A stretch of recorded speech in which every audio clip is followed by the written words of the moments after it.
Dear viewers, welcome to the DigiEduhack webinar. Today we are going to share a lot of knowledge that comes from experienced hackathon implementers across Europe.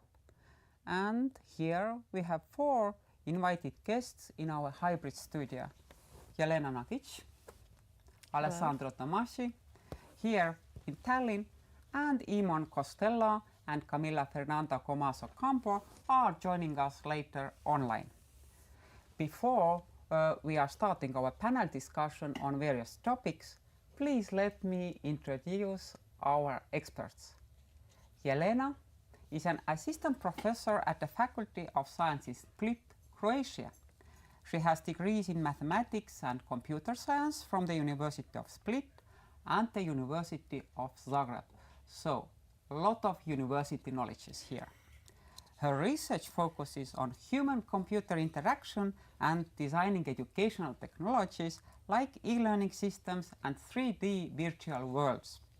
She evaluates these technologies for usability, educational value, and accessibility, and looks into personalized learning experiences. Outside academia, Jelena is passionate about promoting science.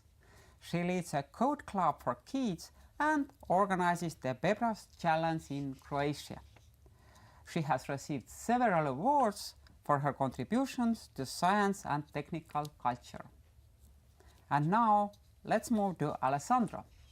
In 2020, Alessandro co-founded Gimitisic with the mission to empower people through educational experiences focused on entrepreneurship, play, and innovation. He advocates for incorporating sports into the education, with rugby, cycling, and cross-country skiing being some of his activities that fuel his creativity and effectiveness. By the way, I also like cross-country skiing. And also, Alexandra is busy writing proposals for pioneering out-of-the-classroom educational projects like Bus School Baltica. He believes education is key to global prosperity, but current assessment methods are unfortunately blind and ineffective in the context of large language models. By the way, Alessandro, do you know that the paid ChatGPT model wasn't working today? What a catastrophe. Let's talk about it later. And Alessandro and his team have delivered and coached at 3 editions of DigiEduhack. And now let's move to the online guests. Camila is the Lifelong Learning and Outreach Coordinator at eCuba UDD. That means Interdisciplinary Innovation Institute. She worked as a community manager and led international marketing projects. During her time abroad, she crafted and executed successful marketing strategies with focus on user-centric content. In 2021, she was a social media trainee and project worker for DigiEduhack and even hosted one of their hackathons in 2023. Camila loves exploring different cultures, and her travels inspire her to create meaningful content for her community. And Camila, I have no idea what time is currently in Chile. Where are you from? Okay, and now let's move to Iman. And Iman is an associate professor of digital learning at Dublin City University, who has worked in industry and university settings for over 25 years. Iman, you shouldn't talk about it, otherwise they think that you are already middle-aged person, but you look like 20. He's curious about how we learn online, offline, and everywhere in between. Where is the between, by the way? In the cloud, most likely. He's also deeply concerned with how we actively shape our world so that we can have better and more human places in which to think, work, live, and learn. He has taught and researched a wide range of topics in the places where people and technology mingle. He's an advocate of using the right tool for the job, or sometimes none at all. For not everything can be fixed or should be built. When sometimes was badly built, he enjoys hacking it apart to see what went wrong. So welcome to the club of reverse engineering. I'm the club member. But I think that now it's time for a short introductory video, and then we start with our first section. Stay tuned.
Welcome back, viewers.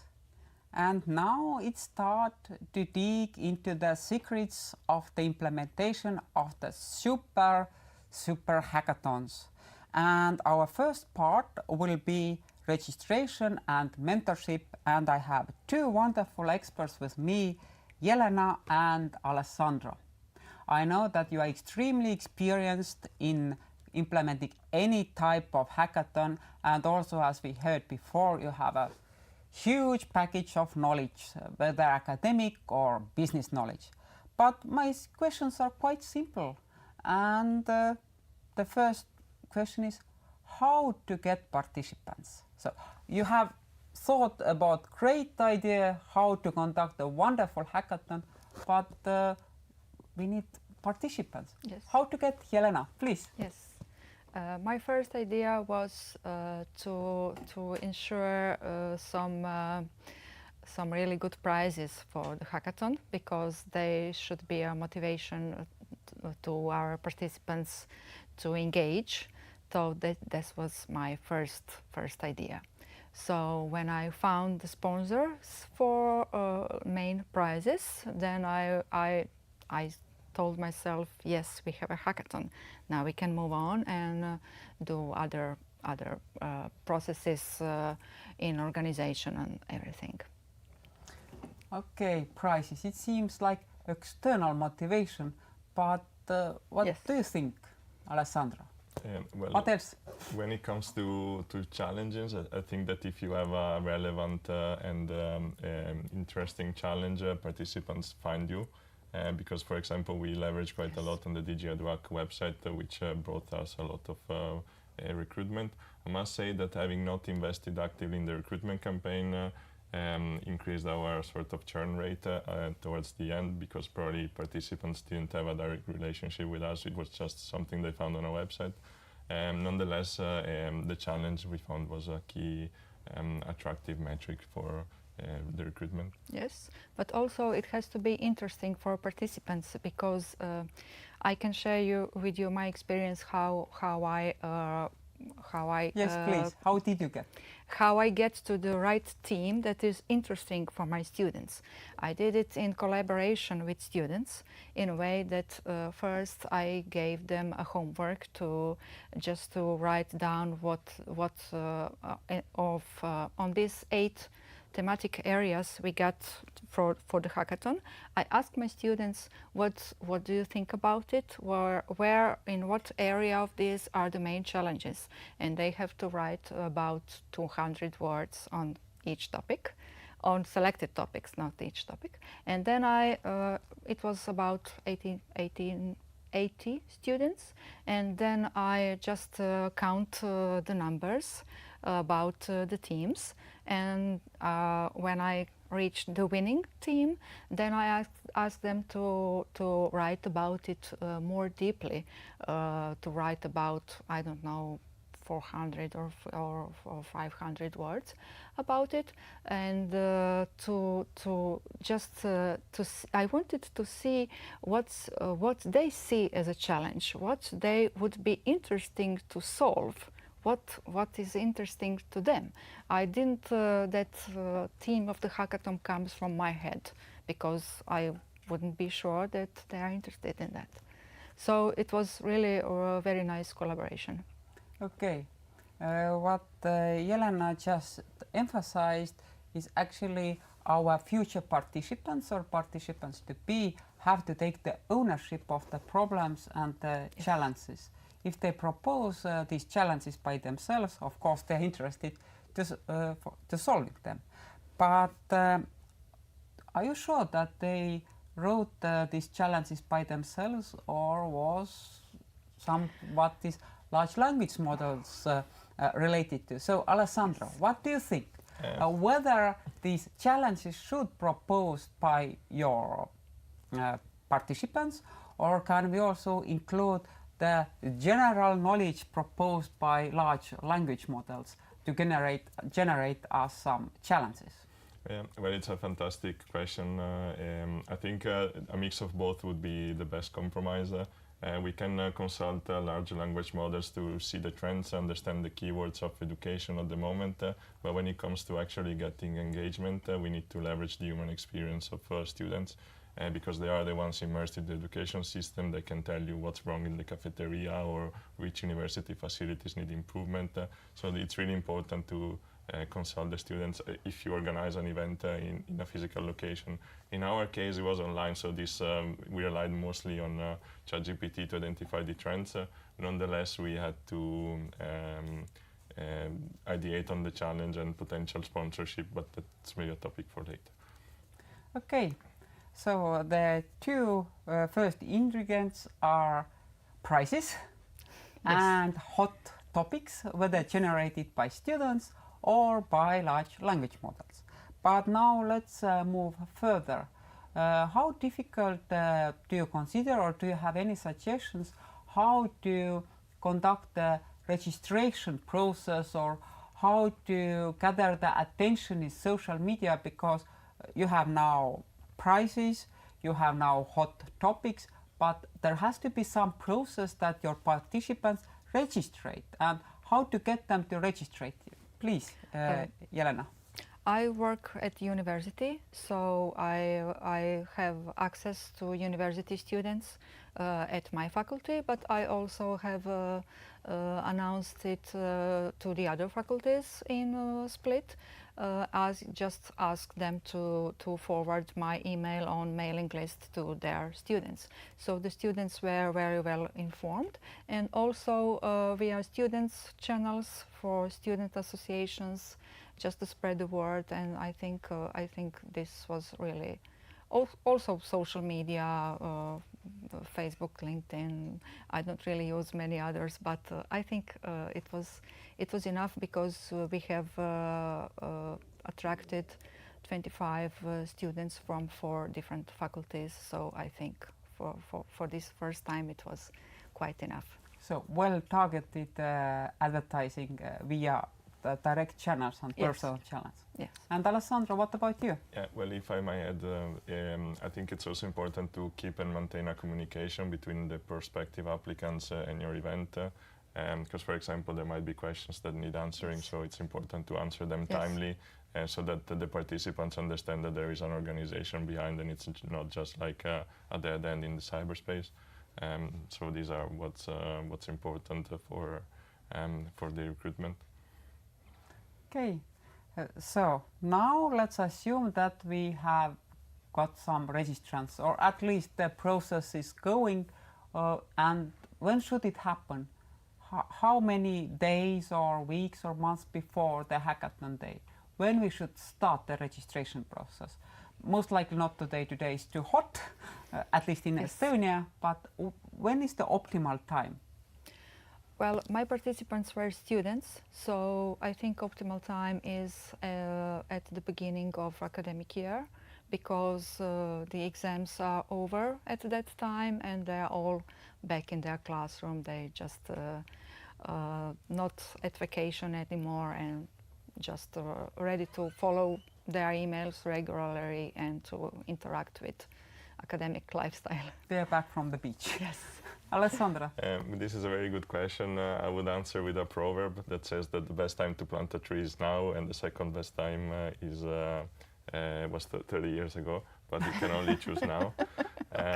So ideally, like I would say, if you can get your ideas about the event 3 months before the hackathon, that helps also with the preparation of the DigiEduhack webpage, and also it helps communication with potential sponsors, and it helps to give a bit of impression that the event is well groomed, let's say.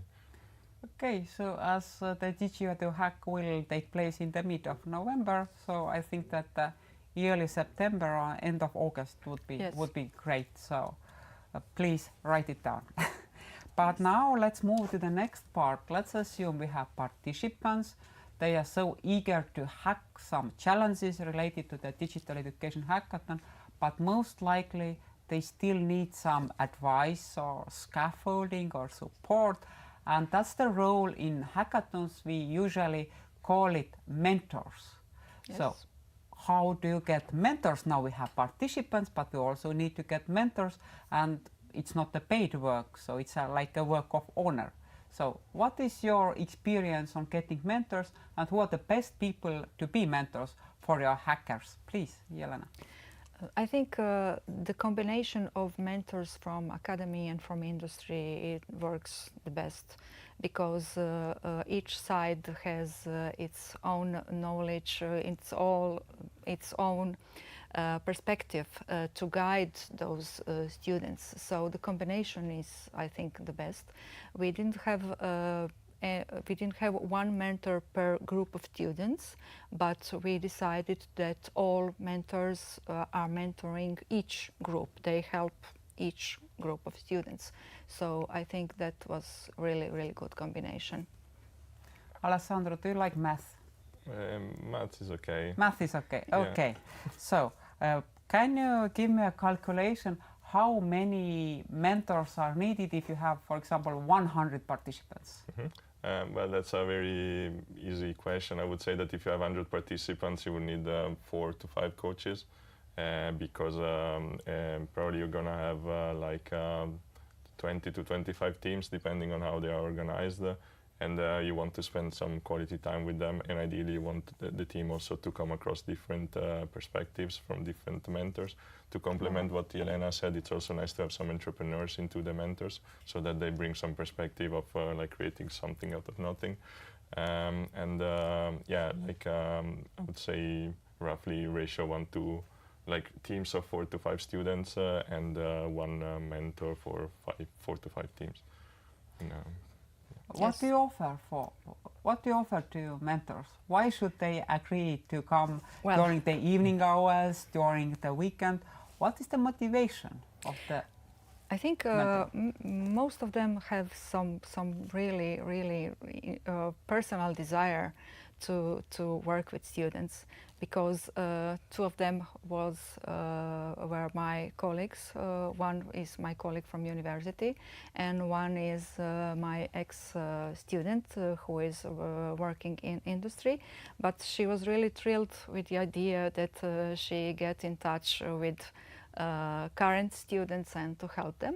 And the others were also, they just love to do that, because and industry especially, they love to connect with students, because they can recruit them later as their future employees. So they like to follow what students are doing, how are they going, and just to bear in mind that they can be valuable employees later. Alessandro, do you have a secret messenger or WhatsApp or LinkedIn group for mentors? When do you need, you just send, okay, come and mentor? Yeah, well, that's what we cultivated as a company, like very good relationship with different networks that have different expertise and like knowledge that could be relevant to different thematics. And because we work with 7 different EIT kicks, for example. So it's important to have people that are, yes, intrinsically motivated, but also quite expert in their field. Okay. Now we have participants, we have mentors, but we haven't discussed yet how to ensure that there are different groups of students or I don't know, entrepreneurs are represented, because it's quite dependent on the message you send out via social media or when inviting. Do you consider it's important that you have diverse variety of participants, and how to ensure that not only males are coming or females coming, or maybe only academic people are coming, or maybe entrepreneurial people are coming? What is your secret to ensure that there is a different groups are represented? Well, my intention was just to attract students from university, so it's a really narrow group, but there was some diversity among them. Foreign students, local students? There were not foreign students, but there were local students with different backgrounds, from first year of study to the last year, and even some of them who were working in industry for some years and then come to their master's studies, so they bring some experience, and they have all slightly different backgrounds. They are all in computing science or design, but they're not all the same. This was really a heterogeneous group. So you just have to get the word out, and then Yes. the different people are coming. You don't have to be afraid of it. Yes, and they didn't have to have arranged their teams prior to the hackathon, because we told them that we can assemble a team if they don't have one. So this was also this contributes to this heterogeneity of groups. Okay, and Alessandro, imagine that your youngest participants like 7 years old and the eldest 70 or above, like happened in Estonia last year. How do you ensure that you treat equally all participants? That's a very nice question. It's important to establish common grounds and communication between the generations, which sometimes can be tricky. But I think it works well once generations see each other as family members, even though they're probably not related. But we can all relate to our grandparents, for example, so that's very nice to have this, let's say, permeability between the generations. Thank you. And now I think it's time to move further and start discussing how to find a jury. And for that, we are going to turn our eyes to the screen where there will be really soon online participants. But meanwhile, a short video clip, please.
Hello and welcome back.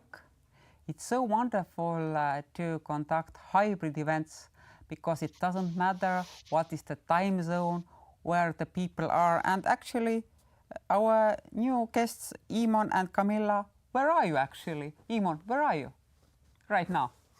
I am in Dublin City University, Annika. thank you. And Camila, where are you? I'm in Chile, in Concepcion, in the south part of Chile, and now it's 11:25 p.m. Okay. So I hope that we are going to have an interesting conversation and you can keep awake. Okay. So today we have a really serious responsibility to explain how to create a jury, how to invite jury, and how to train jury to offer really inclusive and honest solutions.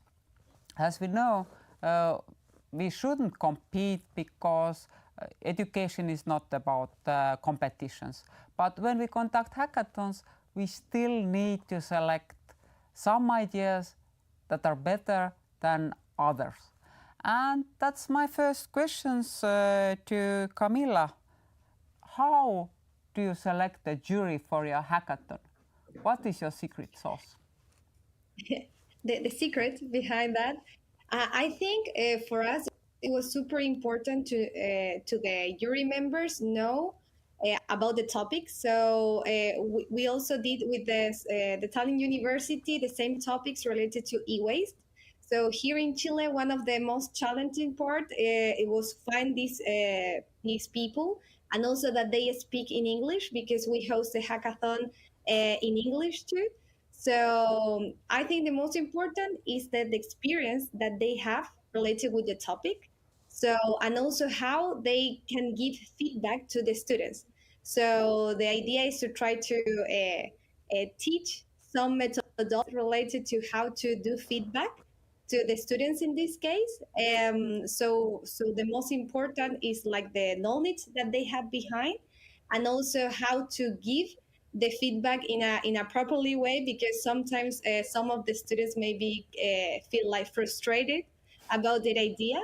So we always try to give this positive, and also like can improve for maybe a next challenge in the future, because we created the hackathon also with a course. So after the hackathon, they need to present again with a better solution.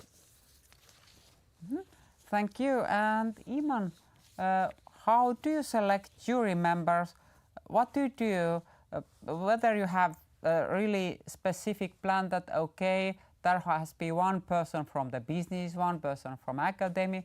Okay, I now know two friends who honor me a favor. Or what is your secret? How do you form the jury for the hackathons?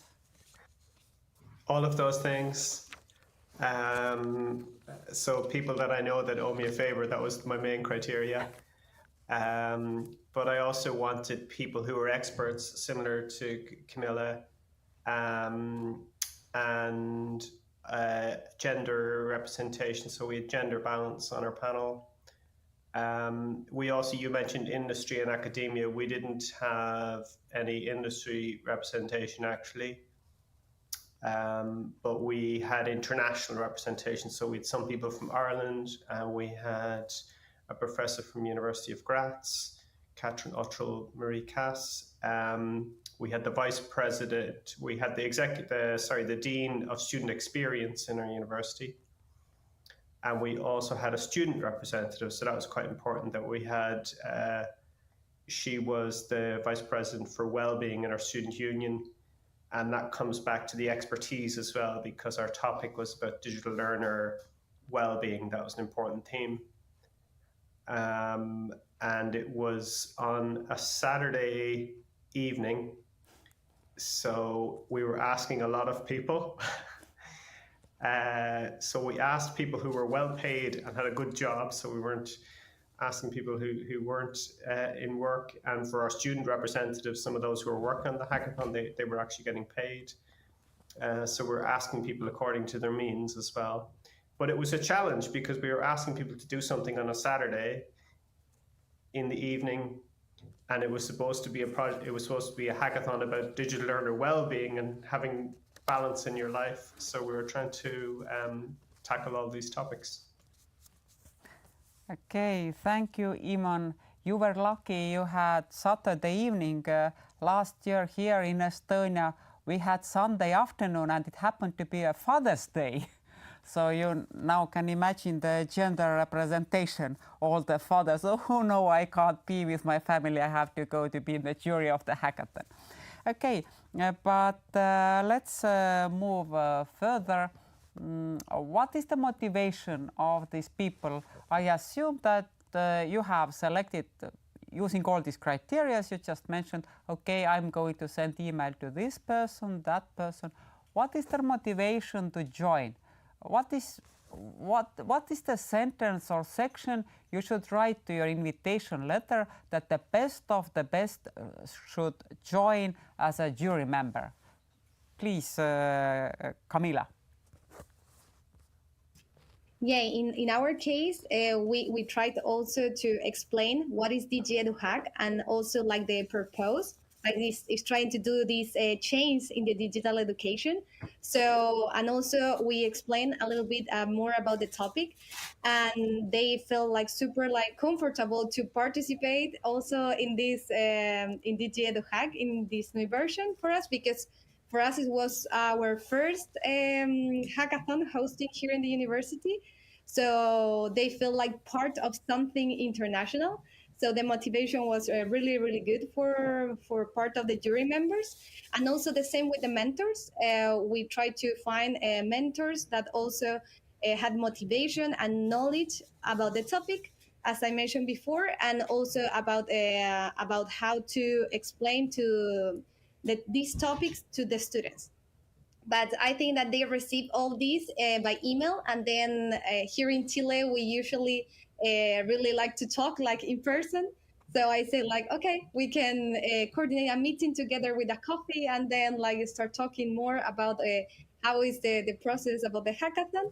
And then with this interaction in person, I think that the people feel more motivated to participate, because now all these activities that after the pandemic, most of the people here are super excited to participate in in-person activities. So I think it works pretty well. Thank you, Camila. And moving to Imon. Imon, did you email? Did you agree in-person meeting? Or even did you invite somebody for a free coffee? What was their motivation? How did you convince them to come and become a jury member? I emailed them all initially, and I offered to meet them and have a call to discuss. And everybody was very enthusiastic and they wanted to do it. And like Camilla said, I explained what it was. And there were two people in particular who were experts in this area. So they really wanted to hear what students would think if we set them these challenges. So it was really of interest to them. And they wanted to help the students and to give them the feedback and to see their solutions. So there was no problem. And I was nervous about approaching the people. And like Camilla, I offered to meet them as well on Zoom or in face-to-face. And I had some calls with people to discuss with them. And that sounds like a lot of work for the host, that you have to do this. But it's also a nice thing because you end up building a relationship with these key people, and I found they were some of the easiest participants to recruit actually in the overall stakeholder group.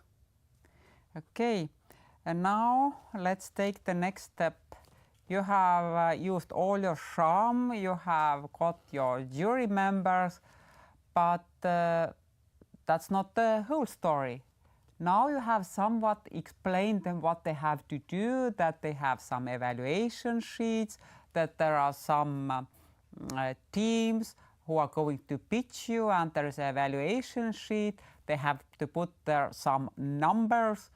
How did you prepare your jury for evaluation? Camila, please.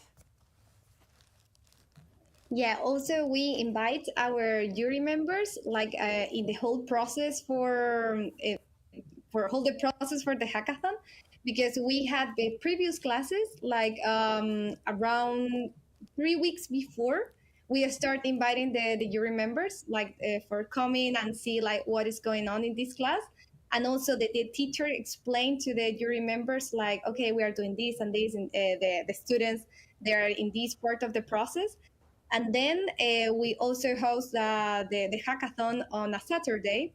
And I remember that it was November and here is springtime, but in my city it's raining all the time. So we were kind of scared about like if some of the students will come and arrive with this bad weather.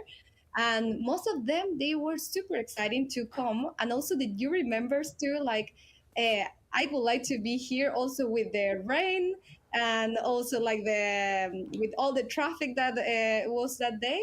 And they appear and also start participating with the students, and they start pitching because they were preparing a pitch, and they present the pitch to the jury members, and then the jury members start doing the evaluation, and we create one of the rubrics and with some points like, okay, these students and this group of students, they are approaching to this, and this is related to the things that we are looking for the hackathon. And yeah, so at the end, we decided for the most like innovative idea related to the e-waste and how they are also going to use it like in the future. So, but I think that the best part is the motivation of the jury members with the students. So I think that was the process, like see what happened before, and then give the rubric and then the evaluation. Thank you, Camila. Iman, how would you describe the process of evaluation during the hackathon? How did you train your jury, and what did happen during the evaluation process when the final pitching was on the stage? So how do we? I'll take the first part of how do we train them. Yes. We use some of the materials from the DigiEduhack. We drew on the training materials that are available, the great materials that are available in your website and in the online resources. So we drew on those to draft slides we could use for presentation to train the jury. We also had to, it was a real challenge because I had to figure out exactly this. It's quite complex what's happening in a hackathon, all the different parts. And I didn't almost fully understand what was going to happen until close to the end when I was training my jury. But we also created, so we trained them in the process and we showed them, we tried to give them a broad brush stroke as well. Say, look, it's a bit complex. There's all these different bits. There's a canvas. There's these different factors that you're evaluating on. We actually, to take a step back even before that, we trained the students. We gave the students the criteria that the judges were going to be looking at. We said, look, this is what we've trained the judges, the jury with. So that was actually very helpful to the process as well. So the students knew exactly what we were telling the jury. And then we built a form that the judges could use when they were evaluating, because they had limited time in the call. So they were all online. One of them was on site, but because she decided to go to her office, which is where we were doing the hackathon, and do it online as well with the others. And they filled in the criteria. They had a Google form spreadsheet that allowed them to fill in the criteria as they were going along, so they could build up and see what the points were as they were going along and come to a decision that way. So that made it easier, so they weren't working off paper and they had a link to that. And that kind of made it easier for them that we were able to give them a direct tool that they could directly input into, so they could see all the criteria in one place. Thank you, Iman. Where were you last November? I gave paper forms to my jury members. I had 8 jury members and almost 30 teams, and I was digitalizing all the results somewhere backstage. So, but I will share that with you. I will share that with you because it's of interest. Yes. Yeah. Yes, but it's time to have a short video clip, and after that we are all going to be back here on the stage. So Camila and Iman stay with us, and Elena and Alessandro, please come back, and we are going to move to the most intriguing part behind the scenes. So stay with us.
Dear viewers, welcome back.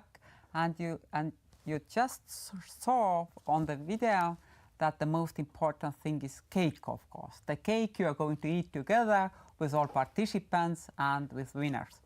But for this last section, I have gathered some intriguing questions for you, and I will give all of you opportunity to answer.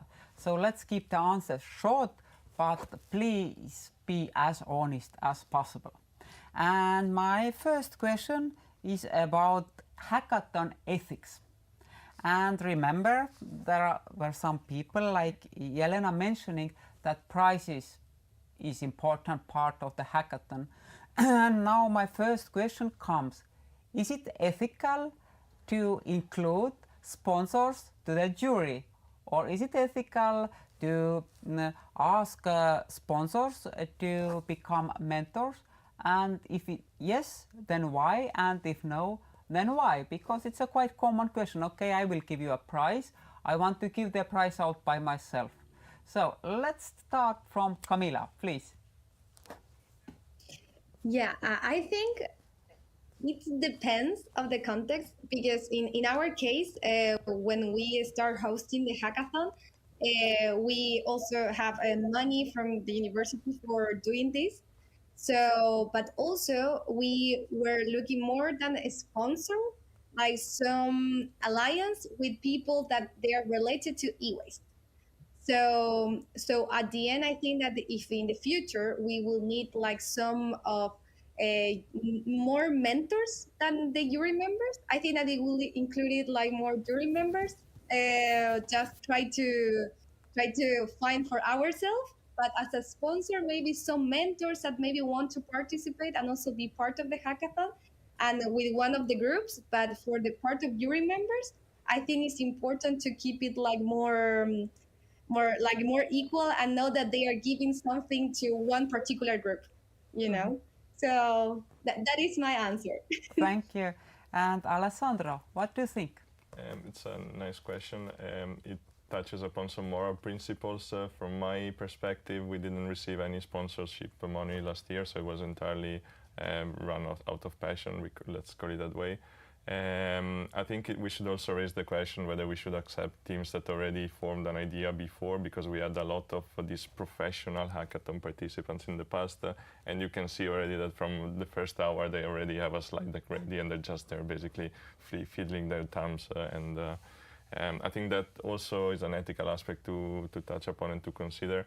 In terms of sponsorship, I think we have to accept that in the neoliberalistic age, capitalism is so pervasive that it's ubiquitously in our lives. So if there's some sponsorship from a tech company or something else, let's just accept it. And worst case, we can chuck it to some like fundraising company or just burn it. Thank you, Iman. Are there any ethical questions that are related to hackathons when you conduct a hackathon? What is your ethics code? That's a great question, Yannicka. Thank you for this one. And we didn't really have that issue with sponsors, but similar to Camilla, my university is contributing money. We had an Erasmus Plus project that was part of the project as well. So a lot of the people that worked on the hackathon were in the university, were university employees. So a big ethical question for me in my work is, can I say something negative about my university?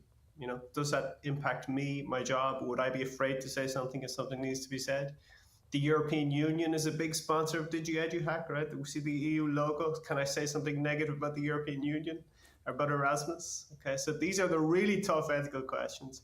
And I think the answer is that we have a certain amount of freedom in Europe in what we do. And we have to be very grateful for that. And we have to exercise that when we can. And when we see something wrong, we have the freedom to talk about it and use it. And it's up to us to live those values and then create those values in our hackathon for our students and give them a safe space to discuss ethical issues themselves.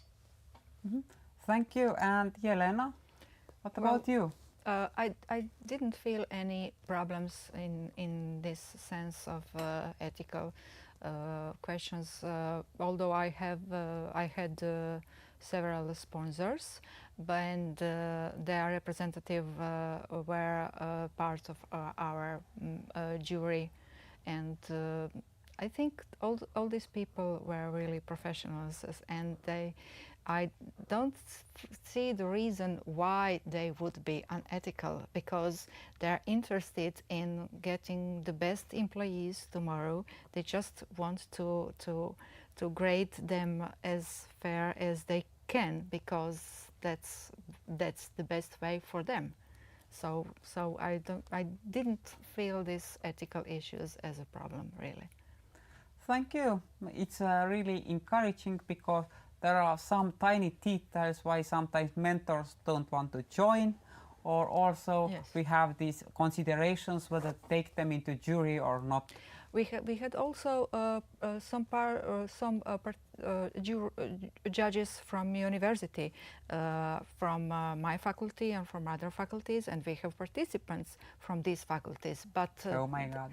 they were also professionals, because I must say we had the winning team wasn't from these faculties where our jury came from, so that says everything about it, I think so. Thank you. And now let's move to the next question. We have been thinking whether to conduct on-site hackathon or online hackathon, but some of us have been so brave and they have decided to conduct hybrid hackathon. And now I have the question, how do you assure that your online participants have as good opportunities to pitch as your in-person participants, because it might, influence the decision of jury, because being in person might be better than being lagging video stream sometimes. So let's start with Iman. Iman, how could you ensure the equality in hybrid hackathon, if it's possible at all? Well, we had a mostly face-to-face hackathon, so I don't have a lot of personal expertise. We had some blended elements where we had online elements, but they were separate to the face-to-face ones, and they happened in a few days leading up to the hackathon to give people opportunities to contribute. But I think it's just very complex to have something hybrid, to be able to have the resources to do that. So if people are planning to do that, everything's possible. It's just, I think you need extra IT support, extra personnel to ensure that you can make all that happen, to just choreograph all that, because it's like a big dance. You need to have so much working to ensure that people can get some parity of experience, I guess. Thank you.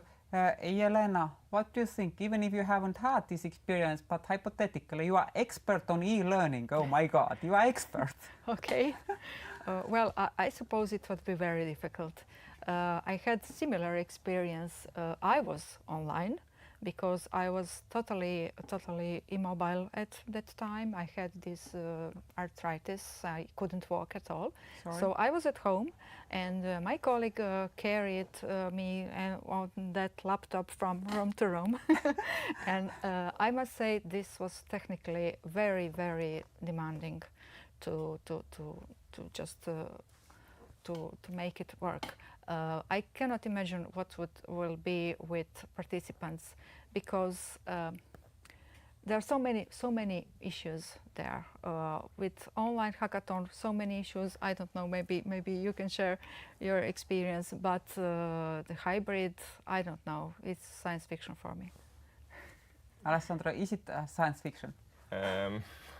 Well, science fiction can have very different plots, so perhaps it is science fiction.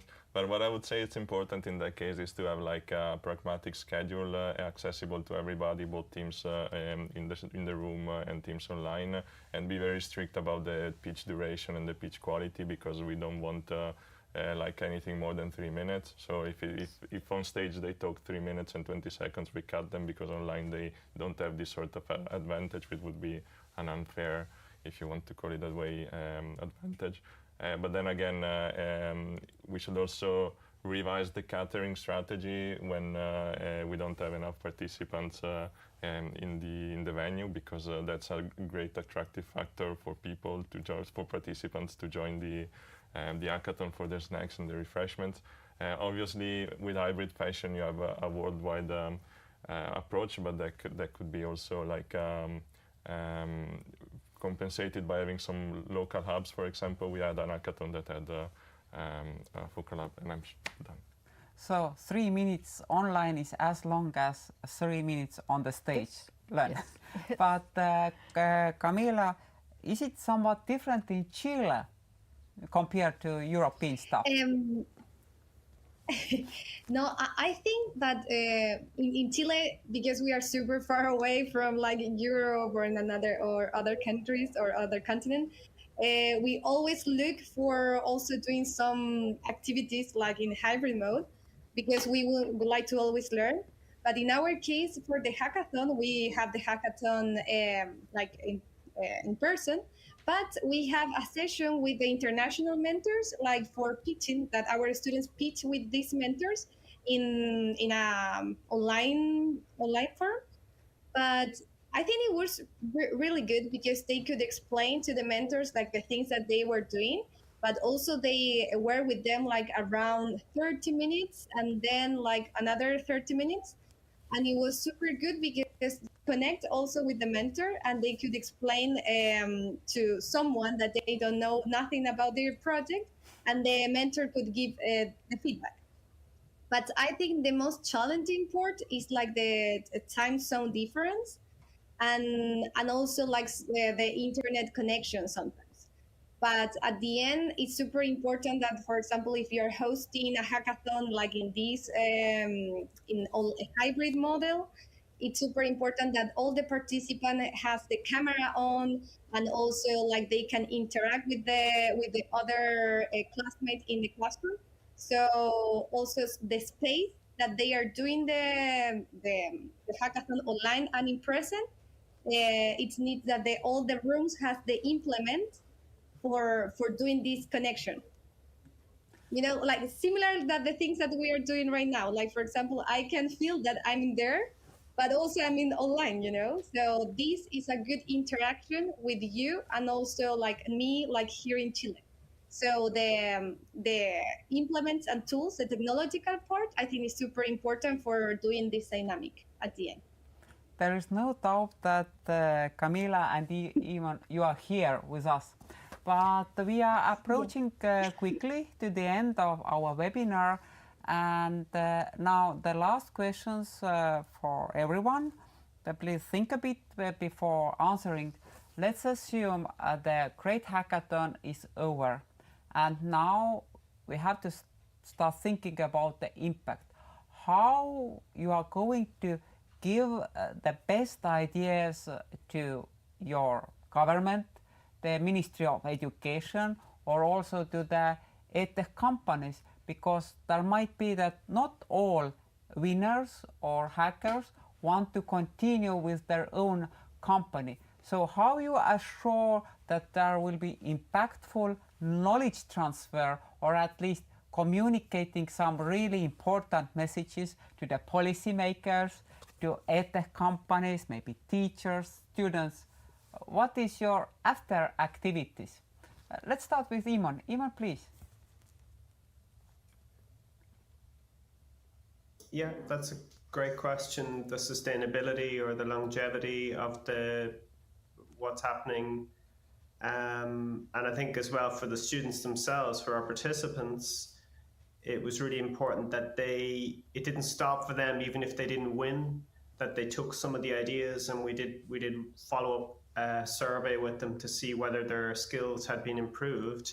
And that's something we can give to governments or educators, or share back with DigiEduhack, anyone like this. We had an Erasmus project, Hacking Innovative Pedagogies, that this hackathon folded into. So we were able to put this into the report of our project, that it was one of the outcomes was our hackathon.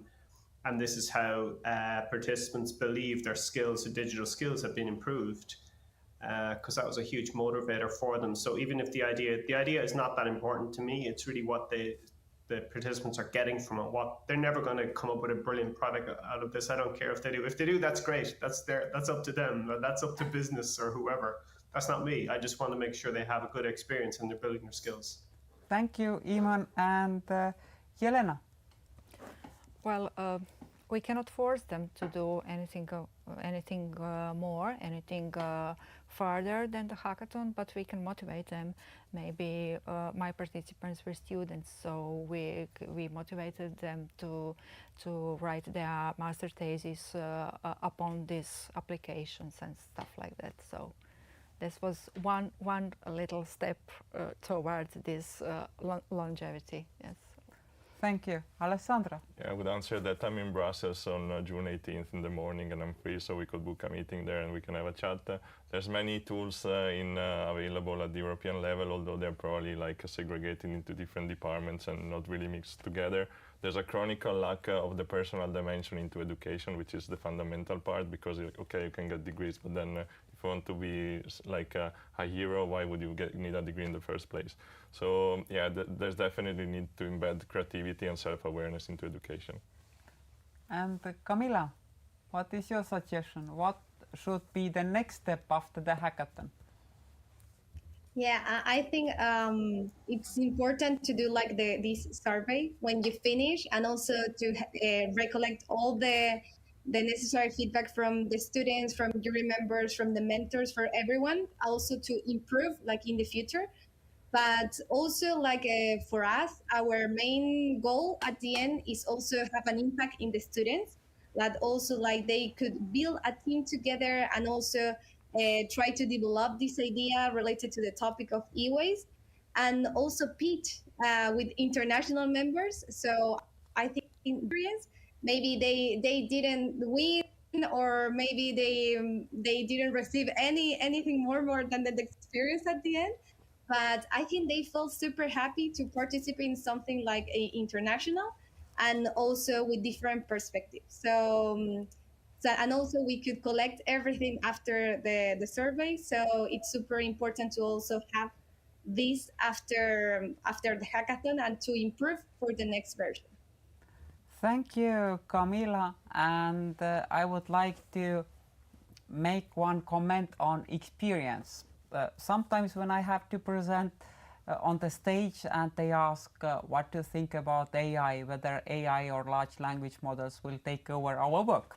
And then I used to say that I'm better than large language model, at least at the current moment, because I have my experience. So I can say immediately, I doesn't have to perform any search. Of course, DigiEduhack and hackathons in general is not only about personal experience, but rather about our collective experiences, trends and aspirations for the future and the future education. So although the webinar is ending in a few minutes, you can still stay with us by joining Slido, asking questions from our participants, and in an upcoming hour, all 4 participants can answer your questions. See you soon in November in DigiEduhack next edition, and stay tuned. Thank you all. Congratulations and greetings to Shirley, our assistant. You never see because she's always behind the scenes. See you soon.